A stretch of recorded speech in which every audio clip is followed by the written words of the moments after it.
próximo painel, então, tem como tema o Crowd Learning. Eu vou chamar aqui ao palco Luiz Fernando Hugenberger, gerente da área de debate e conhecimento e novos projetos da Fundação Telefônica Viva. Fernando, por favor. O tema deste painel é o Crowd Learning. Obrigada, Luiz Fernando. Os palestrantes que vão participar, primeiro Horácio Poblet, cofundador e CEO da Labface.com, plataforma única de inteligência coletiva, que utiliza a experiência e a opinião de milhares de pessoas para copiar respostas para problemas do dia a dia. Vou chamar também Daniel Larusso, cofundador do Nós.pc.plataforma de Cloud Learning, que acredita no aprendizado colaborativo através de encontros inspiradores.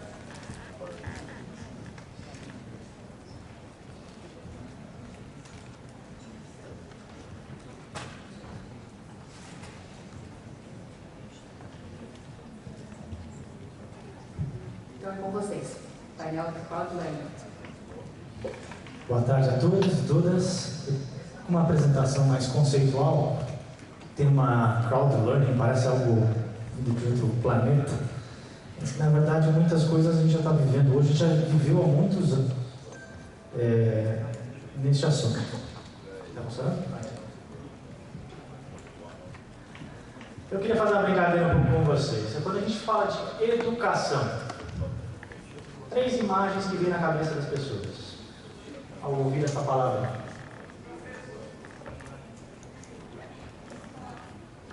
Escola,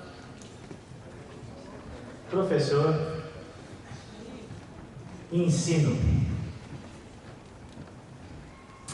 Agora veja essa sequência de imagens e qualquer semelhança é mera coincidência, tá legal? Uma sala de aula da década de 30, 40. A sala de aula dos dias de hoje. Uma escola rural ou uma escola na Coreia. Ou até mesmo um curso de pintura, de desenho.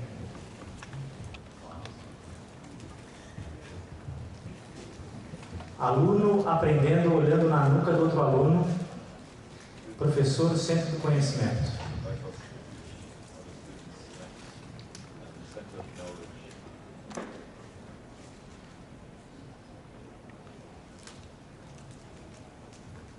E aí, quando a gente ouve tecnologia na educação, eu ouço muita gente falar que a tecnologia vai revolucionar a educação, vai salvar o grande problema da educação no mundo, e eis que o aluno continua olhando na nuca do outro aluno, só que agora ele tem um objeto intermediando ali a nuca.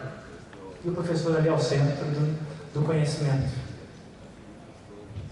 Óbvio que então espaços padronizados produzirão ideias padronizadas.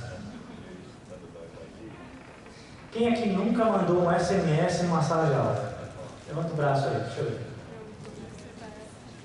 Todo mundo já mandou SMS? Curiosamente, em alguns lugares eu pergunto isso, tem gente que confita, nunca mandei um SMS e eu provo por A mais B, quer ver? Quem nunca mandou um bilhetinho na sala de aula?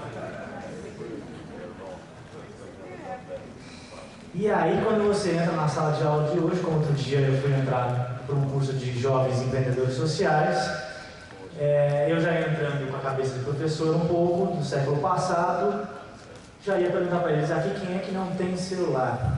Quem tem celular? Só que tinha que inverter a pergunta, quem é que não tem celular? Olha isso, uma sala de aula hoje. Uns com o iPhone comprado aqui na Santos Figênia, na 25 de março. Outros com celular de 4 chips, que minhas operadoras comercializam ainda. A turma da área de pedagogia não sabe nem quem é Ivan Illich, que escreveu um livro extremamente importante falando da desescolarização da sociedade, em que ninguém tem que determinar o que você deve aprender, nem como aprender. E aí o que é conhecimento? E aí às vezes me arrepio, até o último fio de cabelo, quando eu vejo cursos de gestão do conhecimento. O conhecimento, há muitos anos atrás, ele estava espalhado no mundo. do planeta, a sabedoria popular espalhada. E aí surge uma invençãozinha do Gutenberg, com a impressão, e os livros começam a trancafiar este conhecimento, ao ponto até da Biblioteca de Alexandria, com a obsessão do ser humano de querer trancar todo o conhecimento produzido naquela época num só lugar. Conhecimento não é algo que você embute no cérebro de uma pessoa, tão menos um objeto, uma mercadoria de uma madeira. Aí eu vou buscar 500 gramas de física, 200 gramas de álgebra. Mas é uma relação social. E isso, meus amigos, até as empresas querendo implantar sistemas de gestão do conhecimento estão sofrendo e não sabem como resolver esse problema. Porque acham que é simplesmente instalar um sistema, uma intranet, uma Wikipedia inteira e está resolvido o problema. Temos lá, então, uma gestão do conhecimento. Enquanto vivemos numa era em que o autodidatismo é redescoberto. Ou do alterdidatismo, onde eu aprendo com o outro, aperfeiçoo a minha descoberta também ao ensinar para o outro. Quem é que aqui pode imaginar que antigamente, como era antigamente, criança ensinando para adulto? Era algo inconcebível em muitas famílias. E aí surge a sabedoria das multidões. Ou seja, meus amigos, você é o que você compartilha. A gente constrói o mundo e ao mesmo tempo ele vai nos construindo a todo momento. E aí vamos pegar um pouco da história do iluminismo. O que Isaac Newton, Adam Smith, Benjamin Franklin têm em comum? Sabiam que Joseph Priestley é o cara que descobriu o O2, o oxigênio, e não Lavoisier? Muito bem, o que esses caras têm em comum são os cafés. Porque naquela época eram os ambientes de interação entre esses pensadores. Era nesse ambiente que ocorria a polinização cruzada das ideias. Eu descobri determinada coisa, anotava no papel de pão, entregava para os colegas ali. Pode aperfeiçoar o meu código? Fique à vontade, experimente, use. Direito autoral nem se discutia. Qual é a conexão do iluminismo com os dias de hoje? Nós redescobrimos os cafés. Está lotado de empresa que, para criar movimento de inovação, faz um Word Café, faz um movimento de conversação. E aí surge uma enxurrada de metodologias ou processos. Tem uma turma aí que não gosta, que chama de metodologia ou de processo, do design thinking, a investigação apreciativa, etc. e tal. E aí você vai tentar aplicar design thinking, por exemplo, em diversos ambientes, não dá certo. Mas aí o design thinking não é uma metodologia boa. Não é a metodologia, é o ambiente e as pessoas. E aí eu quero passar agora algumas experimentações educacionais abertas, alguns modelos, alguns exemplos. Uma reinvenção da universidade, está aí o MIT abrindo uma plataforma de cursos abertos. O professor vai lá, deposita o seu conteúdo e está livre. Qualquer outro professor neste planeta pode utilizar esses conteúdos, refazê-los, recombiná-los. O MIT e Harvard juntas, oferecendo cursos online gratuitamente. Quem podia imaginar? E a Unicamp está junto nesse consórcio, estimulando seus professores a também liberarem conteúdo na web. Alguns repositórios de saberes, a própria Wikipedia. Fato é que ela abriu escritório no Brasil para estimular a construção de conteúdo nosso. E outras ferramentas como Merlot, o Khan Academy, que está colocando em xeque, inclusive, a própria escola. Em janeiro passado, nós trouxemos Sugata Mitra, um estudioso indiano, que tem feito experimentações na Índia, na África, na Inglaterra, na Itália, em diversos ambientes escolares, e ele está provando por A mais B que a tecnologia substituirá o professor. Porém, ele não disse com essas palavras que eu estou dizendo aqui, porque, óbvio, que esta área da educação é uma das mais conservadoras deste planeta. Até mesmo a Unesco, junto do governo federal, criando ambientes de objetos abertos. A Propídia, a Educopédia no Rio de Janeiro, uma iniciativa do governo municipal, estimulando os professores e os alunos. E a Sevirologia, alguém já ouviu falar desse termo? Nosso amigo Reinaldo Pamponéia aí disse, nunca cravaram esse termo. Se vira, negão. Está aí a web, está aí uma pergunta que possa te estimular a reflexão. Vá atrás, produza conteúdo. E ainda é remunerado por isso. Tem gente no rincão desse Brasil que hoje sobrevive graças às chamadas criativas na Itsnu. E aí outras plataformas pelo mundo. Vida de hacker. As bibliotecas livres. O nosso amigo Ag. A livraria, a biblioteca dos anarquistas. Ou ambientes de livre aprendizagem online. N ferramentas. Isso tudo vai ficar disponível depois para vocês acessarem a web. Até mesmo a Apple disponibilizando conteúdo gratuitamente no iTunes. Ou Live Notia. Milhões e milhões de pessoas neste planeta aprendendo idioma uma com as outras, sem precisar de uma escola de idiomas. Ou simplesmente você é um músico, grava um trecho de um riff da sua guitarra, disponibiliza e outro músico pode utilizá-lo. Ou inclusive pacientes colocando em xeque a própria medicina, os próprios médicos. Ou, daqui a pouco a gente vai ver a experiência do nós.bc. Ou de livre aprendizagem presencial. Ah, mas isso tudo é lá fora? Não, não é só lá fora não. Está aqui, o Wikimapa no Rio de Janeiro. Jovens mapeando as comunidades da favela usando os celulares, porque as favelas não estão nos mapas digitais. Ninguém tem viela nos mapas digitais. Ou plataformas de cocriação de saberes. Adote um parágrafo. Você pode doar uma ideia e transformar isso num festival de ideias, como o Centro Ruth Cardoso vem desenvolvendo. Ou simplesmente ambientes de inspiração, o próprio TED. E aí o TED sacou tudo isso e criou o TED ED, TED Educação. Outras comunidades de criação e de compartilhamento dos chamados recursos educacionais abertos.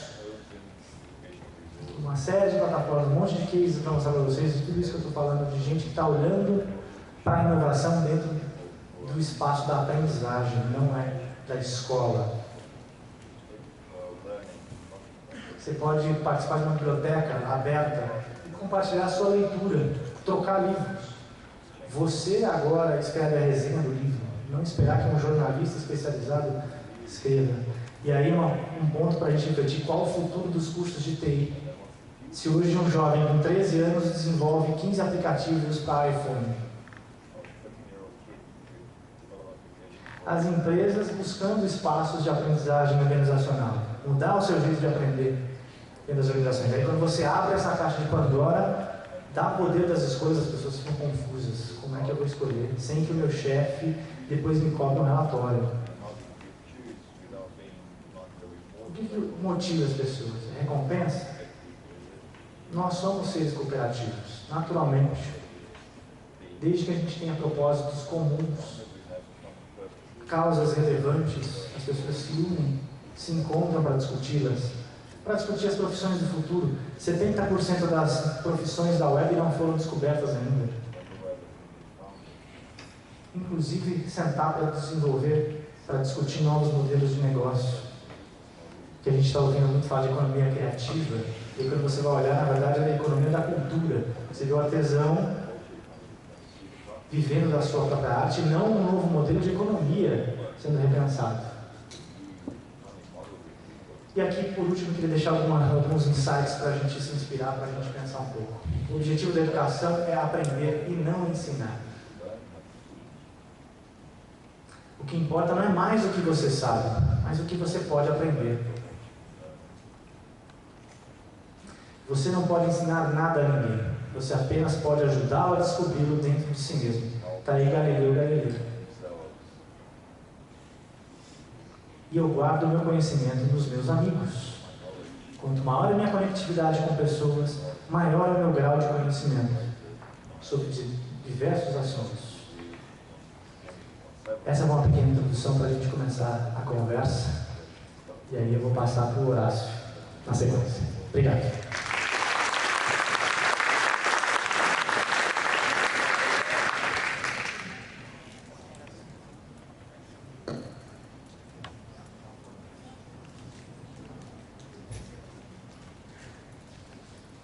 Bom, pessoal, boa tarde. Meu nome é Horácio Poblete e eu sou o fundador da LedFace, tá? É um prazer enorme estar aqui, não falando para investidores, não tentando captar recursos, e sim falar do que a gente realmente acredita na LedFace, que é o que a gente está vivenciando já há 7 meses aí, online, certo? Sabe? Passou a posição. Bom, vou contar um pouquinho então como começou a história da LedFace. Para mim, começou assistindo um vídeo do Isaac Asimov, 1989, e ele já previa toda a importância que a internet e o crowdlearning tem na nossa sociedade, e vamos ver daqui para frente, tá? Então, basicamente assim, era bem interessante. No século XIX, né, quem podia pagar um pedagogo, um tutor, educava o seu filho. Obviamente, pouquíssimas pessoas foram educadas nessa época, né?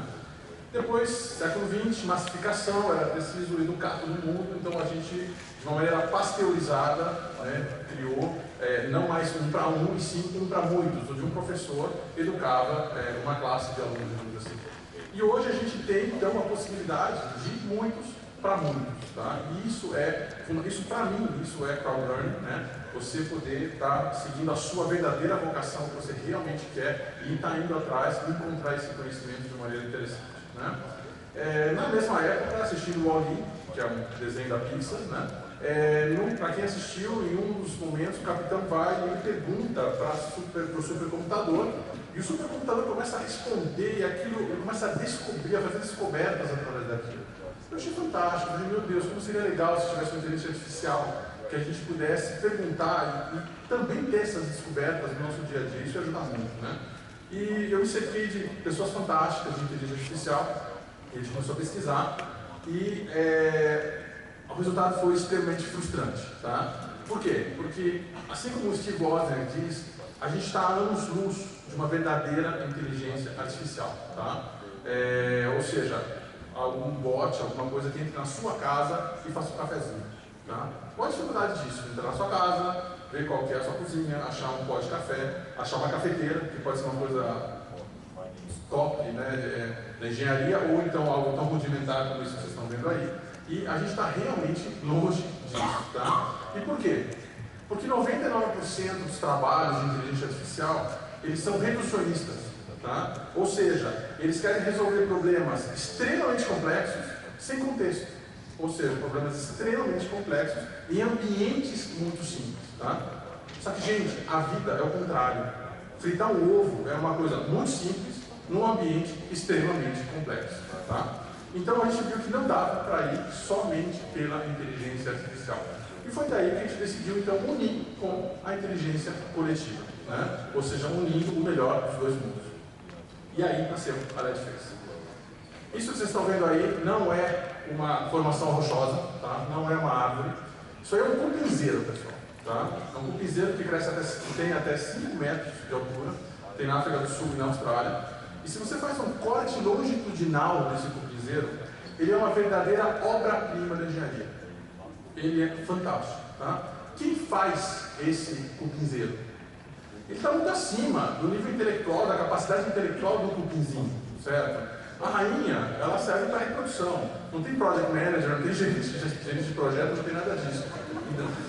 Não é? Então, quem faz é a inteligência coletiva emergente do cupinzeiro, tá? Isso é um conceito científico, um conceito de emergência, né? Alguns exemplos bem simples, mas interessantes. Você pega a orelha da Gisele Bündchen, o nariz da Adriana Lima e a boca de outra modelo, vai ficar um Frankenstein, né? Porque a emergência, a beleza é uma propriedade que emerge de determinadas características. Ela está depois e não antes. Tá? Significado, por exemplo, um monte de palavras emerge o significado. E por aí vai. Bom, daí então surgiu a LED. Tá? A LED Face ela é uma plataforma capaz de responder a qualquer dúvida sua do dia a dia, utilizando a experiência e a opinião de outras pessoas. Tá? Como funciona? Bom, você pergunta um conhecimento prático, o que você quer saber, algum problema que você está tendo profissional, pessoal, o que você quiser, e aí que entra a beleza da coisa. A LED Face, o que ela faz? Ela reconhece o seu perfil, ela reconhece a pergunta que você fez, e ela escolhe ao redor do mundo o melhor grupo que vai co-criar uma resposta para você. Então você não vai ter uma lista de respostas, você não vai ter uma resposta que vem de um expert, você vai ter a resposta que vem da inteligência coletiva. E se a inteligência coletiva, se a LED Face fizer o papel dela, o trabalho de casa dela bem feito, essa resposta vai ser mais interessante que a do expert. Tá? Vamos pensar assim, doutora Ana responde. Doutora Ana seja vamos pensar uma pediatra famosa, né? Ela tem um site de perguntas e respostas. Se a LED Face fizer o trabalho dela, ela vai pedir para quem for cocriar, obviamente haja uma pediatra, mas talvez haja uma mãe que teve um filho que teve aquela doença. Talvez seja uma criança que hoje cresceu e também teve aquela doença. Ou seja, os prismas, né, as opiniões vão ser complementares e você vai ter essa emergência de inteligência coletiva. Né? Muito bem. Por que a gente ia precisar de buscar esse conhecimento se a gente tem o Google, por exemplo? Né? O Google, ele é fantástico, obviamente ele é interessantíssimo, só que ele se perde quando o assunto é conhecimento prático, conhecimento subjetivo. Se vocês perguntarem em que ano nasceu Einstein, rapidinho vocês vão encontrar isso, o Wikipedia tal nasceu em tal ano, tá? Mas se vocês quiserem, por exemplo, saber em que ano, vamos lá, qual o melhor livro para um adolescente entender Einstein, vocês vão precisar de conhecimento subjetivo, tá? Se você for no Google, você vai ter que entrar em fóruns, blogs, comunidades, a sua capacidade de análise para entender isso, tá? É aí que a LED Face entra. Interessante dado que 55% das queries, das buscas hoje no Google são de conhecimento subjetivo. Tá? E é justamente nesse conhecimento que o Google acaba patinando. Ele erra uma coisa tão humana, tão simples, a gente dá uma opinião. Pergunta dessa semana na LED Face, minha namorada está me pressionando para casar, eu caso ou eu vou morar junto antes? E aí, o que é melhor? A pessoa não tinha para quem perguntar isso, ele perguntou e a resposta foi bastante interessante. Né? Entre na LED Face para saber a resposta, tá lá. Tem umas pérolas, né? É coisa muito legal. Gente, o conhecimento que a gente quer capturar é o conhecimento prático, tá? Para quem viu o filme vai entender essa piadinha. Clube da Luta, tá?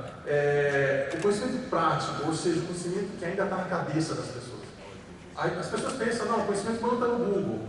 Gente, o conhecimento estruturado está no Google. O não estruturado está na cabeça de vocês, tá? Pega o João da Silva, engenheiro, top master, já fez 20 publicações em revista. O que está estruturado do João é pouquíssimo.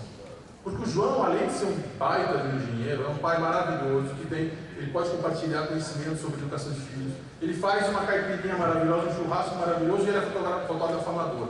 Dentre 20 outras coisas que ele também faz, tá? Então todos aqui, se a gente pegasse só a formação principal de vocês, se vocês pararem para pensar, todo o conhecimento que vocês têm prático, e é esse conhecimento que não está no Google, que a LED Face quer capturar, tá? 3 exemplinhos aí de perguntas dessa semana, tá? Qual a melhor praça de São Paulo para se fazer um piquenique? Tem que vir na inteligência coletiva, porque tem que ser pessoas que já fizeram piquenique em São Paulo, que não foram assaltadas, de preferência, e que respondam isso, né? Como melhora a conversão de usuários no meu site? Né? A pessoa tem uma startup, um site, alguma coisa que é algo técnico, que quem já viveu isso vai saber responder. Por último, a Salvatore Ferragamo faz gravatas que não sejam de seda? Quem conhece as gravatas da Salvatore sabe que todas são de seda, coitado, comprou uma falsificação, tá? E por aí vai, a LED Face, como eu falei no começo, serve para qualquer tipo de pergunta de conhecimento prático, tá? Algumas diferenças nossas com Yahoo Answers, com Quora, para quem conhece. Alguém que conhece o Quora ou não? Tá? Legal, algumas pessoas conhecem. O Quora é o Yahoo Answers Fancy, Hype, tá? Legal, para ter nos Estados Unidos, tá? Primeiro, respostas personalizadas. a cocriação de ideias e, principalmente, gente, para a LedFace, não interessa quem é o Horácio. Interessa o conhecimento que o Horácio tem, que quer compartilhar ou adquirir. Então, a nossa cocriação é anônima. Por que anônima? Vamos combinar, né? Ego e compartilhamento de conhecimento, eles não são lá muito bons amigos, não. Né? Quantas vezes as pessoas, não vou comentar naquele blog, o cara se acha, aquele cara é um mala. As pessoas têm medo de ser ridicularizadas. 87% das pessoas que editam na Wikipedia são homens. Só 13% são mulheres. E por quê? A Wikimedia Foundation foi atrás. As mulheres aqui não têm nada a contribuir na Wikipedia? Claro que tem. Agora, e por quê? Qual foi o resultado? O resultado foi que as mulheres não toleram um ambiente absurdamente egocêntrico, tá? E competitivo, que é a Wikipedia por debaixo do pano, para quem conhece. Né? Então, a LedFace sabe quem tem competência para responder aquilo. E uma vez que ela escolheu essas pessoas são livres. Elas estão livres para colocar ali, sem que ninguém aponte o dedo para elas. Você está livre para co-criar sem se... é um anonimato que a gente chama de anonimato consciente. Em contrapartida, é um anonimato covarde, digamos que poderia haver em alguns casos por aí. Tá? E por último, quanto mais gente, melhor.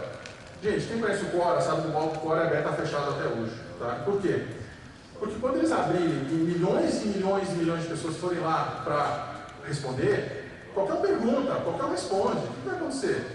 Com certeza a qualidade das respostas vai cair, vai virar o Yahoo Answers, tá? E isso é interessante. Para a LedFace não, quanto mais melhor. Por quê? Porque quanto mais gente, mais chance a gente vai ter de fazer esse casamento correto e encontrar o melhor grupo para responder as perguntas de vocês, tá? Bom, a gente está lançando hoje, tá, uma feature, uma funcionalidade bem bacana que a LedFace para grupos, para despertar a inteligência coletiva de grupos. A gente está lançando agora na conferência. Quando eu falo grupos, associações, empresas, ONGs, grupo no Face que quer co-criar sobre a educação dos filhos. Tem um grupo fantástico no Facebook do Thiago Bento, não sei se ele está aqui. E são mais de 300 pessoas que tiveram filho agora, tá? E eles vão co-criar a vida desses filhos até a adolescência.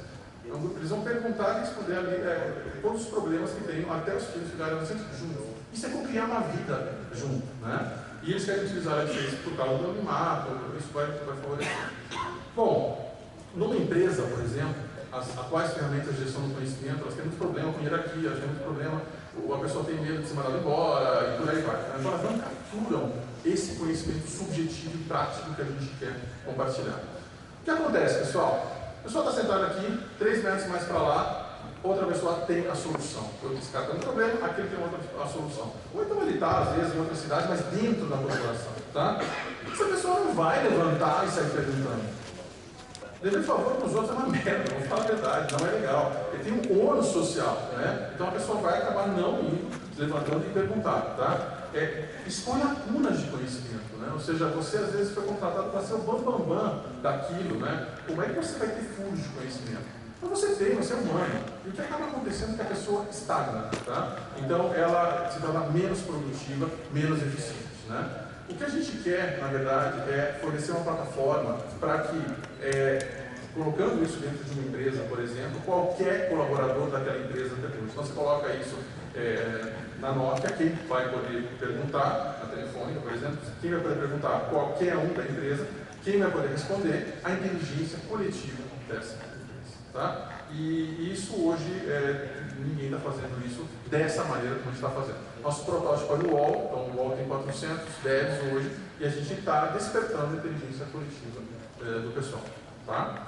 A ideia é, então, que cada colaborador dessas empresas se torne mais produtivo, mais eficiente, ou seja, ele não vai ficar estagnado, ele vai poder realmente destravar isso e avançar com o que ele está fazendo no dia a dia dele. Tá? Não é apenas para empresas, obviamente, então a gente está falando de grupos online, como eu dei o exemplo aqui do grupo de parenting, né, de criação de filhos, né, que pode ser utilizado com o Facebook Ads, o Yahoo, qualquer um deles. Porque o que acontece muito hoje você tem um grupo, 1.000, 2.000, 3.000, 5.000 pessoas, mas esse grupo não está engajado, esse grupo não está co-criando, esse grupo não está realmente produzindo conteúdo interessante, né? E é aí que a gente quer, então, atuar. Trazer esses diferentes nichos, diferentes tribos do conceito do Seth Godin para dentro da LedFace. Então a gente está criando grupos genéricos, por exemplo, sustentabilidade, empreendedorismo, mídias sociais e também grupos específicos que qualquer um vai poder estar criando isso, tá? O primeiro grupo que a gente está criando é para criar justamente sobre crowdsourcing, tá? Então, é gratuito, obviamente, então se vocês quiserem depois entrar, é ledface.com/groups/crowdsourcing, e a ideia é justamente, perguntem o que vocês querem saber sobre crowdsourcing e deixem a inteligência coletiva responder isso. Obviamente que vocês também podem e devem ajudar a co-criar as respostas às perguntas que estiverem por lá, tá? Para terminar, a Ledface ela foi feita toda em cima de Swarm Intelligence, tá? De inteligência de enxames, e o estudo de Swarm Intelligence ele já detectou 14 ingredientes, vamos dizer assim, pontos, tá? Que são necessários para que haja a emergência de inteligência coletiva, tá? Por exemplo, número de indivíduos, tá? Se você pegar 100 cupinzinhos, eles não vão te fazer um mini cupinzeiro. Vai ficar bonitinho, né? O seu cupinzeiro é bonitinho. Mas eles não vão fazer isso. Então, o número de indivíduos é o fator crítico de sucesso, tá? Ego. Cupinzinho não tem ego, tá? Então, isso também é um problema para o Facebook, é um problema para o Core e por aí vai. A gente mapeou todos esses ingredientes e colocou todos na Ledface, tá? A gente não está falando que é a Ledface que vai conseguir essa emergência de inteligência coletiva humana, mas eu acho que só de tentar já vale a pena, tá? E a gente já está indo, já lançou, então agora é tunar, clicar, ver o que está acontecendo para poder conseguir chegar nisso. Se a gente conseguir, o que vai acontecer? Bom, tem gente que chama isso de singularidade, tá? A gente acha que são saltos quânticos de conhecimento. Existem N áreas do conhecimento, onde hoje a gente está estagnado, e com essa cocriação, tá? Não só na área científica, mas principalmente na área científica, isso poderia ser destravado. Então é isso, tá? O que a gente está fazendo com a Ledface hoje é esse motorzinho de partida que vocês estão vendo aí, para poder realmente ligar esse motorzão, que é a inteligência coletiva humana, a emergência de inteligência coletiva humana. Obrigado, acessem por gentileza, é gratuito. Inteligência coletiva precisa de pessoas. Obrigado.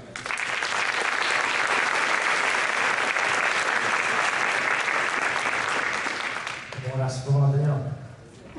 Vamos ver. Tá funcionando? Tá funcionando. Eu vou ficar do lado de cá para vocês ficarem com dor no pescoço, ficarem olhando só para lá. Então tá, eu sou o Larusso. E é muito legal poder falar depois deles, porque tem bastante coisa em comum, assim, até com o que o Luiz começou colocando também.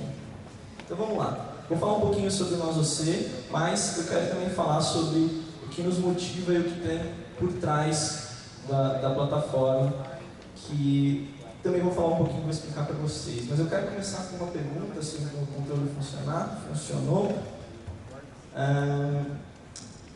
Você sente falta de locais onde possa aprender além da escola e da faculdade? Essa pergunta foi feita também para milhares de jovens brasileiros e a resposta é que 84% dos jovens brasileiros sentem falta. Eu imagino que vocês também de alguma forma sentem, porque nós neste momento não estamos numa escola ou numa faculdade, estamos aqui trocando, estamos aqui aprendendo também. Mas o que é mais interessante disso, né, é que olhando para trás, a gente começa a entender por que a gente chegou nesse ponto de que a gente sente uma necessidade tão grande de buscar outras alternativas para além da escola. Como o Luiz também colocou muito bem, né, essa imagem é aquela imagem que vem à cabeça quando a gente pensa em escola, e eu acredito que a educação formal que a gente conhece hoje chegou nesse estágio porque atende a problemas antigos. Era conveniente naquele momento que foi criado, como o Horácio também colocou, né? Era uma época de escassez. A gente tinha menos possibilidades de acesso ao conteúdo, menos conexões entre pessoas, menos possibilidades para a vida, né? Menos perspectiva, talvez, para a vida de vida. E esse modelo de escassez definiu a nossa cultura de educação formal. E por vício ou por costume, ou seja lá o que for, a gente continua de alguma forma reproduzindo em muitos e muitos e muitos espaços a mesma história do centro, do professor e de vocês todos olhando para a nuca uns dos outros, como está acontecendo agora. Então, isso fazia sentido também nesse mundo, né? Como tem essa relação, assim como o Luiz colocou. Era essa função, né? De preparar pessoas de forma igual, preparar pessoas capazes de responder a mesma pergunta com uma única resposta, alternativa A, B, C, D. Mas, desculpa, tem mais esse ponto aí, né? Foi criado todo um sistema coerente com esse modelo de escassez. Um sistema com professores, com notas, com idades, com séries, com vestibular. Um modelo bastante centralizado. Que é isso aqui que eu quero mostrar para vocês. Esse gráfico apareceu aqui alguma vez na conferência? Sim? Não? Quem aqui não conhece esse gráfico? Não tem resposta errada. Não vai baixar a nota de ninguém. É o seguinte, explicando rapidamente, assim, esse gráfico foi desenvolvido na década de 60 por um cara chamado Paul Baran. Ele foi designado pelo governo americano para pensar numa dinâmica de redes de comunicação que fosse mais resiliente, que fosse mais resistente. De que forma que essas conexões entre os pontos deveriam acontecer para que tivesse mais segurança. E aí o que acontece, né? A gente tem aquele primeiro modelo, que é o modelo centralizado, em que todos os pontos são conectados ao ponto central. O modelo descentralizado, o multicentralizado, que é esse segundo, onde o ponto central tem algumas conexões com outros pontos que constituem outros centros, e esses pontos periféricos que se conectam a esses outros centros, né? Tem intermediários, mais ou menos como funciona nas escolas, na maioria das organizações que a gente conhece. Reparem que os pontos são os mesmos, o que muda são as conexões apenas, né? E o terceiro é o modelo mais distribuído, o modelo em que todos os pontos conseguem se conectar. E aí, também, em outros ângulos, se fosse possível girar essa imagem, a gente veria milhares de conexões entre todos os pontos sem um único centro. E essa seria a forma mais segura e que poderia ter um fluxo mais dinâmico de informações ou de conexões, de relações entre os pontos. Onde é que eu quero chegar com isso, né? A gente está aqui há 2 dias vendo como a tecnologia cresce de uma forma exponencial, né? Nos últimos 100 anos, ou melhor, no século XX, a gente teve tantas patentes quanto os 16 primeiros anos desse século deve ter, né? Então a gente está crescendo exponencialmente. Mas isso não significa que, meu Deus, os computadores vão tomar o poder. Eu acredito que isso significa que nós humanos agora temos mais possibilidades de conexões exponenciais. A gente pode se organizar nessa terceira forma agora em mais situações da nossa vida. Lembro que isso é dinâmico. A gente tem agora nesse momento uma situação extremamente centralizada. Eu espero que daqui a pouco a gente consiga fazer alguma coisa mais distribuída também, como acontece nos coffee breaks e tal. Mas enfim, essa tecnologia que nos dá poder para nos relacionar de forma exponencial com mais pessoas, nos dá outras possibilidades. Eu acredito que nós temos novos e ótimos problemas, diferente daqueles problemas que a gente tinha de escassez num mundo bem recente, que a gente se lembra muito bem, né? Acredito que agora a gente precisa então de pensamento divergente, de criatividade, de não apenas uma resposta, mas de múltiplas respostas, de múltiplas conexões, de múltiplas possibilidades, de múltiplas plataformas, de infinitas iniciativas, para que a gente atue de fato de uma forma mais distribuída, mais criativa. E aí a pergunta que fica aí é essa, né? Nós estamos de alguma forma conectados. O que a gente pode fazer juntos? A escola pode ser tudo que está fora dela. A escola pode ser o mundo, inclusive a escola. A escola pode continuar sendo a escola também. Mas tudo que está fora também pode ser escola. Pode ser uma oportunidade para a gente aprender. Então, coloco essa imagem aqui só para vocês terem uma ideia. Isso foi uma experiência muito prática assim, no meu tempo de faculdade. como eu aprendi tanto com os meus colegas, como essa foto não é da minha faculdade exatamente, mas como essa menina poderia aprender com esse cara, e como esse cara poderia aprender com essa outra pessoa, e com essa outra pessoa, e como cada um de vocês entre si poderia aprender tanto uns com os outros, né? A grande premissa do Nós Você é essa ideia de que todo mundo tem algo para aprender e para compartilhar. Todo mundo mesmo, todo mundo mesmo. Muita gente fala, pô, não tem habilidade, não tem não sei o que, cara. Se você sabe andar de bicicleta, tem alguém que não sabe andar de bicicleta. Se você sabe qualquer coisa, né? Tem milhões de possibilidades mesmo. Pensando num âmbito maior, para além daquele modelo de escassez, modelo múltiplo. E aí a gente criou Nós Você. Depois vocês podem dar uma olhada, nós.vc, endereço, isso mesmo. Quem é que já acessou? Só para eu saber. Quase todo mundo. Então tá. Como é que ele funciona? A gente lançou essa semana um novo site. Se vocês acessaram antes, acessem de novo.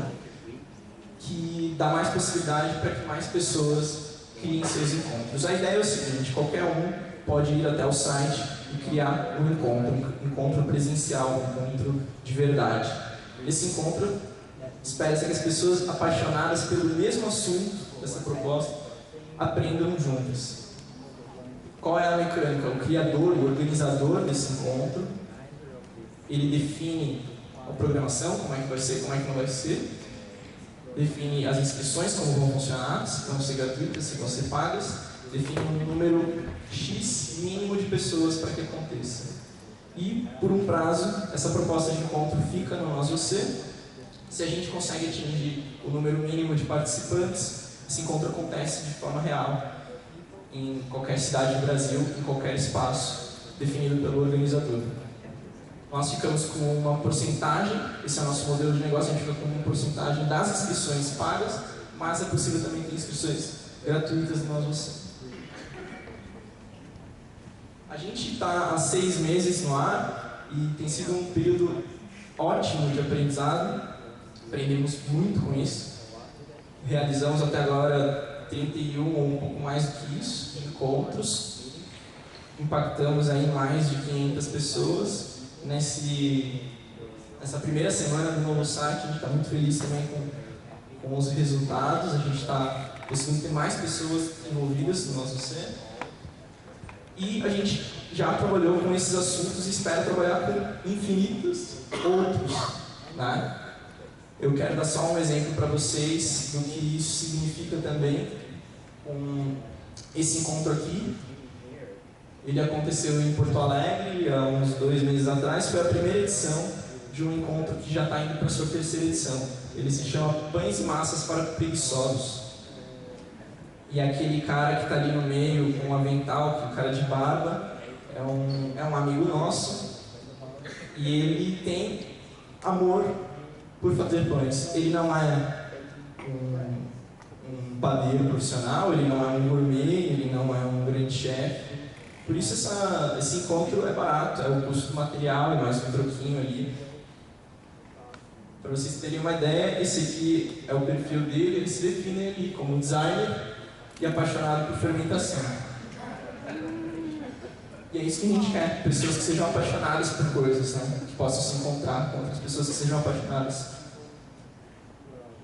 A gente está falando bastante sobre o que é que motiva as pessoas e o que é que gera esse engajamento. A gente tem uma proposta muito clara para nós, assim, de que sim, é possível que o Pedro, que é esse cara aqui, já que ele é preguiçoso, ele comece a ser um dos primeiros que viva de Nós Você, consiga a grana do mês através dos encontros que ele organiza.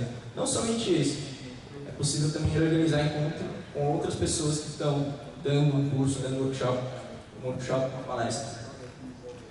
Mas mais do que a grana, o que realmente motiva as pessoas é a autonomia, a possibilidade delas serem livres para atuarem nas suas vidas, é a excelência, a vontade de ser cada vez melhor naquilo que faz, é um propósito, é ter uma uma ambição maior do que si próprio, conectado com outras pessoas, com o mundo.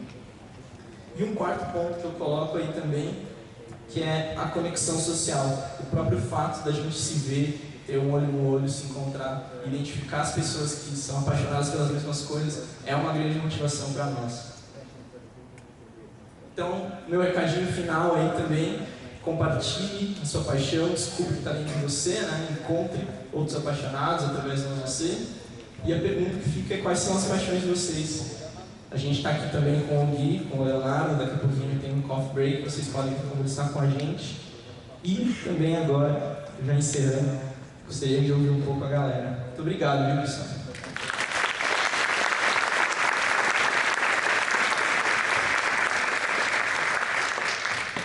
Boa, Russo. O único problema é que a gente tem um grande vilão, que é o nosso amigo Tempo. Já veio para aqui, a gente tem cerca de 10 minutos mais ou menos para a gente conversar um pouco sobre essas ações. Então eu tomar um tempo aqui das perguntas, eu vou deixar para a plateia fazer perguntas, porque se a gente está falando aqui de rede, de fazer rede, de interação, não vale a pena ficar aqui. O broadcast de um para muitos está aberto aqui para vocês. Quem quiser, microfone. Tem 3 pessoas aqui, 4. Vamos fazer o seguinte, vamos tentar consolidar todas as perguntas, todas as colocações de vocês e depois a gente volta para eles. Pode ser assim?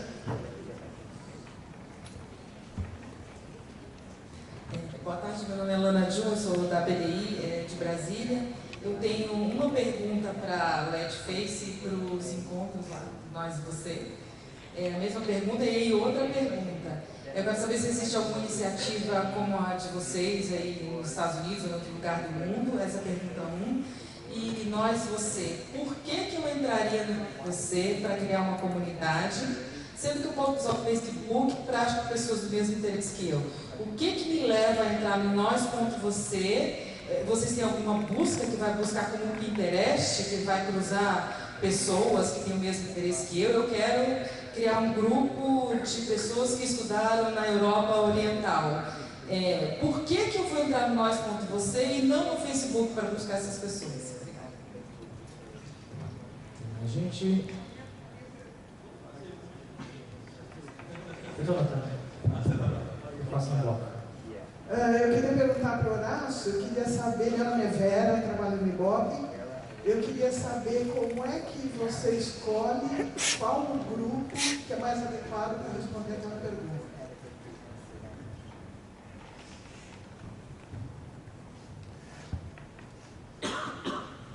Pode fazer a pergunta?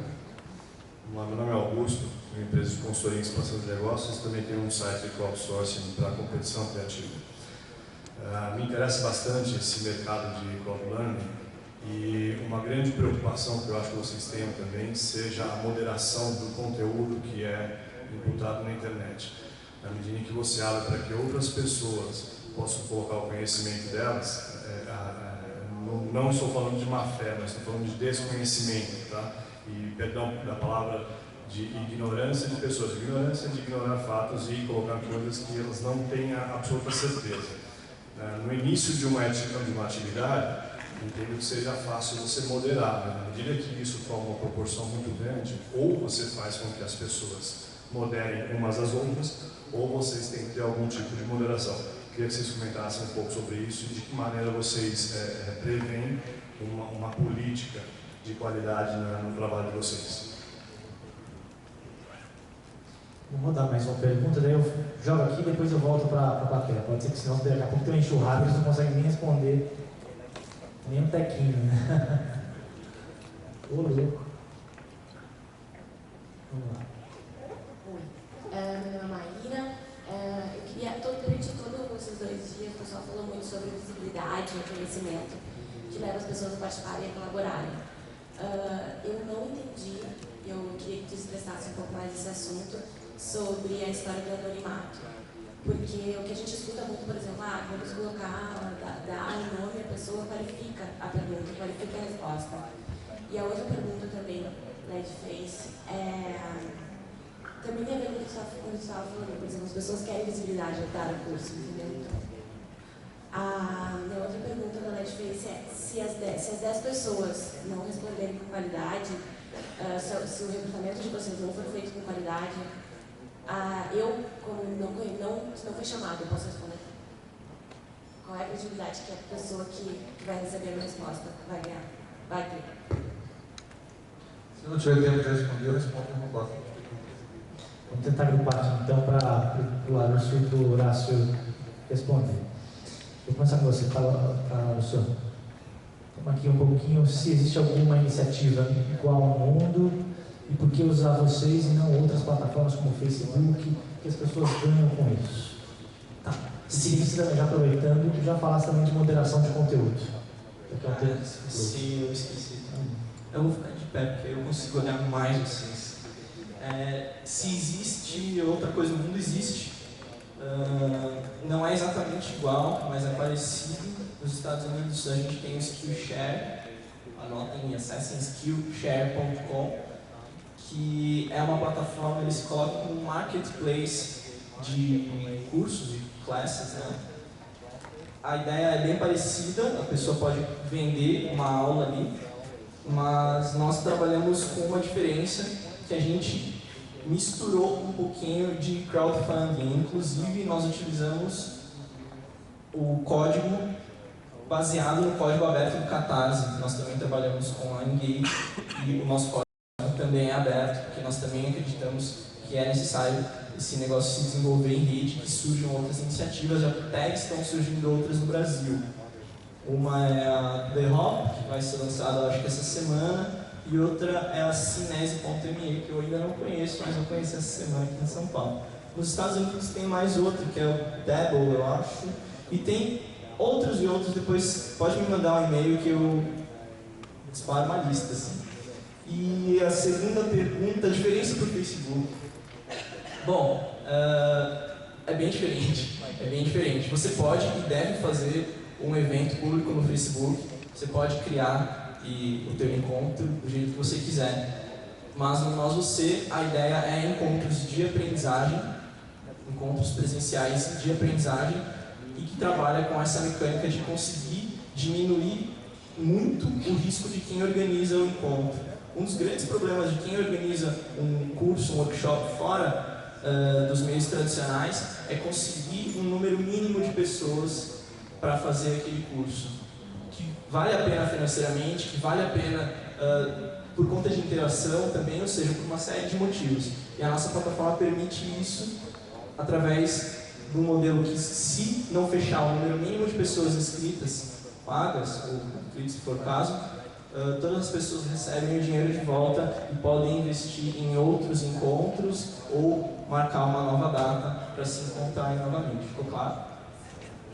Qual que era a última? Desculpa. Moderação de conteúdo. Moderação de conteúdo. Tem uma história assim também que é legal perceber assim. A ideia de que só existe uma única fonte de conhecimento, e o conhecimento certo, o conhecimento de qualidade, parte também de um modelo de escassez. Mas eu acredito também que é parecido com a história de confiança do crowdfunding, né? Então, cada encontro colocado no Nós Você é uma chamada pública, a pessoa se expõe, ela coloca um vídeo com o seu próprio rosto. As pessoas se inscrevem e podem entrar em contato direto com ela se quiser. Existe um sistema de depoimentos que as outras pessoas podem comentar também. Então, a gente tem um filtro humano, uma moderação antes do encontro ir para o ar, mas que não tem como objetivo qualificar o que é bom e o que é ruim. Tem como objetivo simplesmente identificar o que uma máquina não identificaria, alguma coisa ilegal ou uma situação muito absurda, né? Mas a gente quer realmente que a própria comunidade interaja e crie a reputação em torno dos organizadores de encontro e dos líderes que são os professores ou palestrantes ou facilitadores, seja qual for o nome da pessoa que está conduzindo o encontro. Mais ou menos essa ideia. Horácio, a nossa nuvem de tags aqui que eu recolhi tem um pouco para falar sobre como escolher o grupo mais adequado, moderação de conteúdo, é o que se falou, sobre o anonimato, para vocês explorar um pouquinho mais, a qualidade das respostas. 2 minutos. Como escolhe o melhor grupo, né? Então, a Letface, tudo que, quando você entra no Letface, entra pelo Facebook, por exemplo, ou pelo LinkedIn, ou pelo Twitter, ela verifica o seu perfil, tá? Ela infere muita coisa desse seu perfil.